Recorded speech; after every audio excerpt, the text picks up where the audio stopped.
Hello everyone, আসসালামু আলাইকুম। কেমন আছেন সবাই? আলহামদুলিল্লাহ আমরা ভালো আছি। তো আজকে আমি আর স্মিতা দুজনে মিলে খিসা তৈরি করছি। স্মিতার আজকে খিসা খেতে ইচ্ছে করছে, প্লাস খিসা দিয়ে পাটিসাপটা বানিয়ে খেতে ইচ্ছে করছে, তাই আজকে খিসা তৈরি করছি। প্লাস হচ্ছে এই খিসা দিয়ে শাহি রোল বানাবে, কারণ তো খিসা তৈরির জন্য তো নারকেল কোড়াচ্ছে, আমার নারকেলটা লাগবে, নারকেল পেস্ট লাগবে সেজন্য। আর এখানে হচ্ছে দুধকে জাল দিয়ে ঘন করে মালাই তৈরি করা হচ্ছে, কারণ মালাইটা খুব বেশি পরিমাণে লাগবে যেহেতু খিসাটা বেশি পরিমাণে করব। আর এক্ষেত্রে স্মিতা আমাকে হেল্প করছে, প্লাস স্মিতা শিখাও হয়ে গেল। স্মিতা রান্না করতে এবং শিখতে খুব লাইক করে। আর এই খিসা তৈরির জন্য আমি কনডেন্সড মিল্ক নিয়েছি, প্লাস খেজুরের গুড় নিয়েছি। এটা আমি প্রিন্স থেকে নিয়ে আসছি। প্রিন্সের খেজুরের গুড়টা খুব টেস্ট এবং খুবই ভালো, এটা দুধে দিলে ফেটে যায় না, সেজন্য আমি সবসময় প্রিন্সের খেজুরের গুড় ইউজ করি।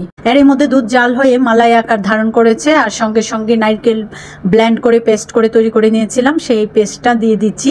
কারণ খিসা তৈরিতে নারকেল এবং খেজুর গুড় এই দুইটা হচ্ছে এসেনশিয়াল, এই দুইটা না দিলে আপনার টেস্ট আসবে না। তো নারকেল পেস্ট অ্যাড করার পর আর 5 মিনিটের মতো আমি নেড়ে ছেড়ে জাল দিয়ে নিব খিসাটাকে। তারপরে আমি অ্যাড করে দিব কনডেন্সড মিল্ক। যেহেতু আমি খিসায় খেজুরের গুড় অ্যাড করব, কাজে হচ্ছে কনডেন্সড মিল্কের পরিমাণটা কম দিতে হবে, কারণ কনডেন্সড মিল্কে প্রচুর পরিমাণে সুগার থাকে। এখন ভালো করে নেড়েচেড়ে কনডেন্স মিল্কটা দুধের সঙ্গে মিক্সড করে নিয়ে আমি সামান্য পরিমাণে সুজি অ্যাড করে দিব।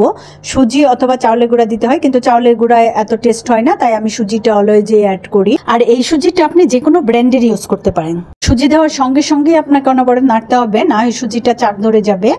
আর সুজিটা সিদ্ধ হওয়া পর্যন্ত রান্না করে নিতে হবে। তারপর আমি অ্যাড করে দিচ্ছি এখানে সবচেয়ে মোস্ট ইম্পর্ট্যান্ট, মানে আপনি যদি খিসায় টেস্ট আনতে চান তাহলে কাস্টার্ড পাউডারই আপনাকে ইউজ করতে হবে। কাস্টার্ড পাউডার খিসার টেস্ট বাড়াবে, প্লাস সুন্দর একটি ফ্লেভার এনে দিবে। আর এই কাস্টার্ড পাউডারটা পানিতে গুলিয়ে দিয়ে এবং সঙ্গে সঙ্গে নাড়তে হবে যেন চাক ধরে না যায়।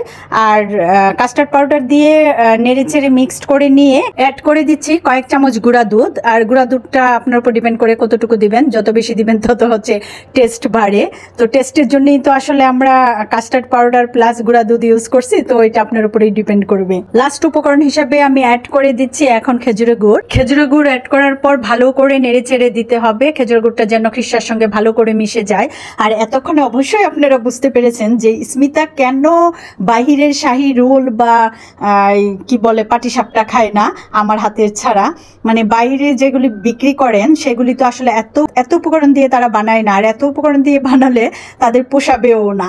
কাজে বিজনেস তো বিজনেস, এই জন্য স্মিতাকে যতই শাহী রোল কিনে খাওয়াই না কেন এবং কারো হাতে খেলেও খালি বলবে যে না আম্মুর বানানোটা সবচেয়ে টেস্ট, আম্মুরটা ছাড়া আমার খেতে ভালো লাগে না। তো আপনারা ওইভাবে খিসা তৈরি করে খেয়ে দেখবেন যে অনেক মজা হয়। তো এর মধ্যে কথার ছলে ছলে আমার খিসা তৈরিটাও কমপ্লিট হয়ে গিয়েছে। এখন সার্ভিং ডিশে নিয়ে আমি আপনাদেরকে ফাইনাল লুকসটা দেখাচ্ছি। দেখেন যে কতটা ইয়াম্মি হয়েছে, দেখেই কিন্তু বোঝা যাচ্ছে।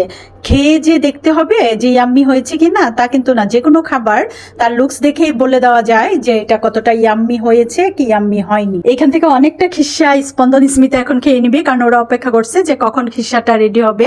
আর বাকি খিসা দিয়ে আমি পাটিসাপটা প্লাস শাহী রোল তৈরি করব। তো এর আগে আমি আপনাদের কাছ থেকে বিদায় নিয়ে নিই। আল্লাহ হাফেজ, বাই বাই, ভালো থাকবেন সবাই।